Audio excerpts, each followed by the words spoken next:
घोटकी गुरुद्वारा साहिब घोटकी पारां drug station chemist association Ghotki जितावन सां हिकु ॾींहुं जी मुफ़्त मेडिकल कैंप जो इनक़ाद कयो वियो।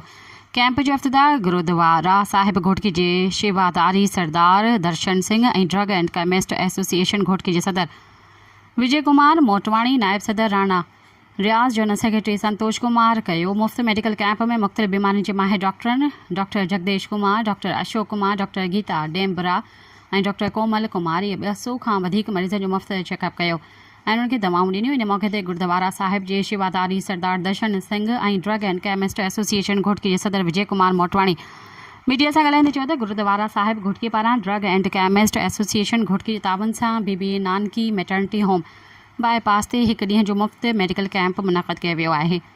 मेडिकल कैंप लॻाइण जो मक़सदु इलाइक़े जे माण्हुनि खे मुफ़्त तिबी सहूलतूं फ़राहम करणु आहे त जीअं उहे बग़ैर कंहिं माली बोझ जे तिबी इमदाद हासिल करे सघनि।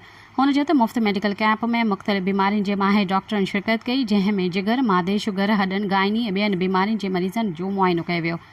जिरत शुगर समेत ॿिया टेस्ट पिणु कया विया। हुन चयो त असांजी कोशिशि आहे त अहिड़ा फलाही कम मुस्तक़बिल बुनियादुनि ते जारी रखूं त जीअं इलाइक़े जे रवासियुनि खे मुफ़्त सिहत जूं सहूलतूं फ़राहम करे सघजनि। सब्सक्राइब कयो अवामी न्यूज़ HD खे ऐं ताज़ा तरीन ख़बरुनि लाइ ॾिसंदा रहो अवामी न्यूज़ HD।